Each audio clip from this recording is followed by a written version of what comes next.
Torcedor rubro-negro, escreva esta mensagem antes da final da Libertadores, o jogo mais importante do Flamengo nos últimos anos, e em um momento de reconciliação do nosso clube mais querido com a sua história de sucesso internacional. Você sabe, torcedor, que não foi fácil chegar até aqui. Nunca é fácil chegar à decisão da Libertadores ao mesmo tempo em que se alcança o topo do Campeonato Brasileiro. É um momento de provar a si mesmo o que você pode conquistar. Acredite em mim, torcedor.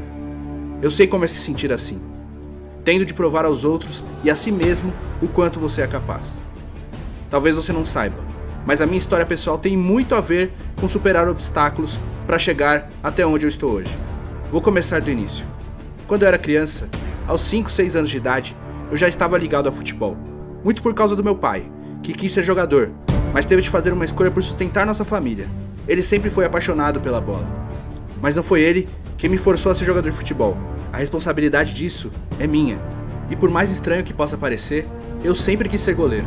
Sim, você está ouvindo direito. Eu quis experimentar ser goleiro de futebol de salão, ainda quando não morava em São José dos Campos. Desde essa época, eu já gostava de observar os grandes goleiros dos anos 90. Tafarel, Zete, eles eram as minhas referências. Ainda nessa fase, nós mudamos de cidade e de repente, estava lá em Ribeirão Preto para jogar num clube chamado Regatas. Não tinha como saber, mas já naquela época eu jogava contra um craque, que tem o mesmo nome que eu, que já mostrava muito talento, Diego Ribas. O que eu posso dizer? Só que eu sofria muito tendo adversário como ele. Mas deixa eu me concentrar no que é importante. Visão de jogo. Eu desenvolvi naturalmente um olhar para as partidas de futebol, assim como apareceu em mim uma liderança para defender o time. Coisa de goleiro, né? Eu jogava no gol, me destacava, mas, às vezes, as coisas acontecem de um jeito que não compreendemos à primeira vista. Mesmo atuando com confiança, muitas pessoas desconfiavam de mim. Na verdade, elas simplesmente não acreditavam, ou não queriam aceitar, que eu pudesse ser mais indicado para a posição. É que eu tinha um problema. Na visão de muitos, eu era gordo.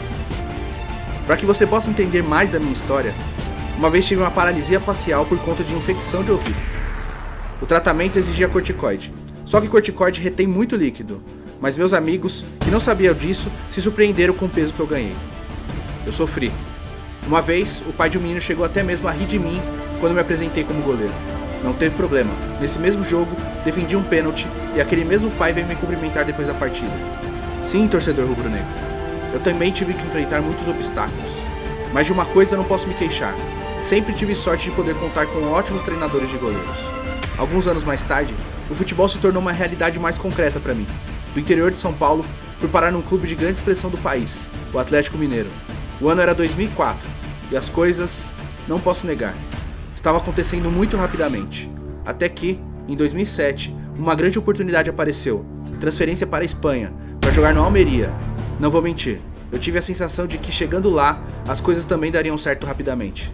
Só que não foi bem assim que ocorreu. Na verdade, demorou mais do que eu podia imaginar naquela época. E eu tive inclusive de responder uma pergunta que parecia estranha demais para ser verdade. Mas o Brasil tem uma boa escola de goleiros? Aqui a gente só conhece os atacantes. Sim, eu sei que era a época dos Ronaldos, do Robinho, do Kaká. Mas será que eles jamais tinham ouvido falar do Tafarel, do Zete ou do Dida? Resumindo, foi como se eu tivesse que começar de novo. Porque se nem mesmo na coletiva de imprensa os jornalistas estavam informados do meu potencial, tive que provar que sim, eu podia jogar em alto nível. E isso não foi tão simples assim. Quero explicar com mais detalhes. Quando eu me transferi para a Espanha, o futebol jogado ali era muito dinâmico. A bola corria com velocidade. Eu ainda estava na reserva, podia observar o posicionamento, os goleiros. E então aconteceu. Tive a minha oportunidade. O primeiro goleiro brasileiro a jogar na La Liga. E a estreia era contra o Sevilha. Foi um dia histórico. Fui eleito o melhor jogador da partida. Ao mesmo tempo, fui me adaptando a outra vida, a outra cultura, que não era minha. Isso foi tão difícil que eu sequer sabia o que pedir nos restaurantes. Assim como não tinha confiança de fazer coisas simples, como me cortar o cabelo. Era a primeira vez que estava fora do país, 22 anos, de uma realidade no Atlético Mineiro para uma promessa na Almeria, começar de novo. Quando estava na Espanha, ainda que não fosse meu objetivo principal, logo fui destacado como pegador de pênaltis, ou, como eles dizem, para pênaltis. É um momento decisivo do jogo, o pênalti, e eu penso que cada goleiro tem suas características para deter os cobradores. Ainda mais porque hoje em dia todo mundo tem acesso às informações e às análises de desempenho. Com a tecnologia, aumentou o número de pênaltis defendidos. Mas eu prefiro apostar em outra técnica. Vou contar aqui pra você. Eu sempre tento permanecer tranquilo, passando a responsabilidade para o cobrador. É assim que eu vejo, uma batalha psicológica. Na minha vida, já tive várias batalhas psicológicas comigo mesmo, especialmente na minha infância. No pênalti, o cobrador pode tomar a decisão que quiser, mas quando estou no gol, eu me concentro, lembro de quem eu sou e do que eu passei, do pai do garoto rindo de mim, da influência do Tafarel e do Zete, do meu próprio pai que me apoiava sem me pressionar. Tudo isso moldou minha personalidade, e hoje em dia me dá a tranquilidade necessária para defender o maior time do mundo. Sim, você ouviu certo, o Flamengo é o maior time do mundo. Só quem já entrou no Maracanã lotado em dia de jogo decisivo pela Libertadores ou pelo Campeonato Brasileiro sabe do que estou falando. Irmão, a atmosfera é diferente. Eu mesmo, quando era pequeno, não tinha noção do que era ser Flamengo. Só quando você chega no Rio de Janeiro é que você começa a ter ideia da grandiosidade. É outro patamar. São 45 milhões de torcedores. Em qualquer lugar do mundo, tem gente com a camisa do Flamengo. É muito difícil colocar em palavras a sensação de vestir essa camisa. Quando você entra nesse templo sagrado do futebol, a sensação é de um bolo dentro do forno. O manto rubro-negro age como se fosse um fermento e a torcida faz aquilo virar um forno. Imagine então pegar um pênalti com o Maracanã nessas condições? Posso falar porque eu já peguei pênalti no Bernabéu, no Mestala e em outros estádios do mundo. Não há nada parecido como pegar um pênalti no Maracanã. Não que eu torça por isso. Acho que a decisão por pênaltis é desgastante para todos os envolvidos. Mas neste ano, eu já defendi alguns pênaltis. Contra o Emelec e contra o Vasco. Se tiver decisão por penalidades máximas, irmão, estarei tranquilo. Quando eu decidi voltar ao Brasil para jogar no maior clube do mundo, a primeira pessoa que foi ouvir foi minha esposa. Não quero desmerecer ninguém e sei que não falo por todo mundo, mas é sempre a partir da opinião dela que eu sigo. Não dá para jogar em um lugar onde sua família não quer estar. Quando a minha esposa disse, tamo junto, as negociações evoluíram para minha contratação. Mesmo assim, eu não sabia o que poderia encontrar aqui. Quando saí do futebol brasileiro, há mais de 10 anos, o contexto era outro. Os clubes estavam vendendo atletas, agora estão contratando. Quando eu cheguei, estava por aqui Juan, Diego, Everton Ribeiro. Os estádios e os gramados tinham passado pelas transformações exigidas pela FIFA para a Copa do Mundo. Então, nessas novas arenas, a bola corria muito rápida. E ainda tinha que me adaptar ao estilo do futebol brasileiro, que costuma exigir muito dos goleiros com chutes de longa distância. Então, torcedor rubro-negro, não vou negar, no começo a adaptação foi bem difícil para mim. Até mesmo os treinamentos eram diferentes. Mas nós sabemos que nada que é duradouro e prazeroso vem fácil. E hoje posso dizer que acertei em cheio quando aceitei jogar no Flamengo. E eu digo isso mesmo tendo passado por aquele momento difícil, no final de 2018. É muito provável que você não saiba o que de fato aconteceu. Pessoas com outros interesses quiseram me prejudicar. Só que naquele instante, eu é que não queria atrapalhar o Flamengo, que ainda disputava o título brasileiro daquele ano. Foi um momento bastante difícil. E é bastante possível que eu não estivesse aqui hoje, defendendo as cores desse clube, se não tivesse ocorrido uma mudança tão importante na passagem do ano.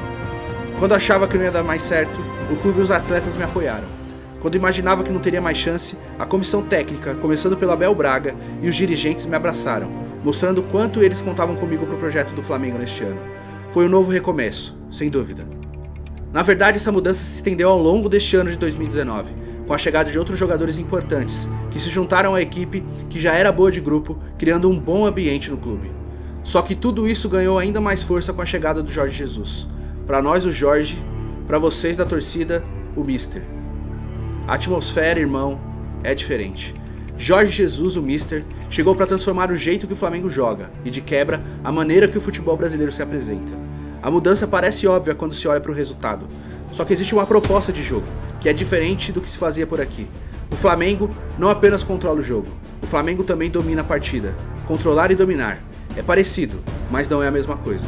Quando nós controlamos, nós temos a posse de bola, o que pode ser feito em qualquer momento do jogo. Agora, quando nós dominamos, nós temos a posse de bola e matamos o jogo.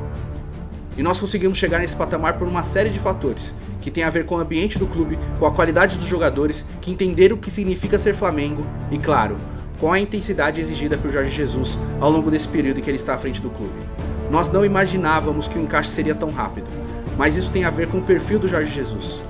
Como poucos treinadores, ele sabe não apenas preparar o time, exigindo o máximo dos jogadores, com broncas, com cobrança e personalidade, mas também sabe ler as equipes adversárias. Ele mostra o caminho para seguirmos dentro de campo. Nós entendemos o que deveria ser feito e os resultados começaram a aparecer. Ele quer fazer o Flamengo uma marca, um modelo de jogar futebol. E esse modelo tem um estilo, pressionar o adversário. Ele diz pra gente, hoje vamos jogar a Flamengo. O resto, você já sabe. Nada disso teria a mesma força, torcedor rubro-negro, sem a sua participação contagiante. Sim, isso nos motiva e nos incendeia dentro de campo. Até mesmo nossos adversários sabem disso. Um dos momentos mais difíceis dessa temporada foi a partida de volta contra o Emelec no Maracanã pela Libertadores. Você se lembra, porque estava lá no campo com a gente, ou torcendo pela TV, ou ouvindo no rádio, daquele jeito, na raça, superando os obstáculos. Nós tínhamos perdido o jogo de ida no Equador por 2-0, e no jogo de volta, você, torcedor, junto com a nação rubro-negra, tinha feito um pacto, apoiar o time nos 90 minutos, e isso fez toda a diferença, porque logo no primeiro tempo nós fizemos 2 gols. Fomos para o intervalo animados com o resultado, mas no segundo tempo, o Emelec cresceu no jogo e começou a nos contra-atacar. De repente, a equipe adversária estava chegando mais ao nosso gol, e houve um lance naquela partida que eu jamais vou esquecer. Se eu fechar meus olhos agora, lembro daquela bola, que sobrou de rebote, e o jogador do Emelec bateu com força. Eu não me mexi. O estádio naquele instante ficou em silêncio, e a bola foi para fora. Foi um instante que quase tudo foi por água abaixo. Um lance. Só que a nação rubro-negra logo recuperou o fôlego e a partida foi para os pênaltis. Consegui defender uma cobrança, outra foi para fora, e avançamos.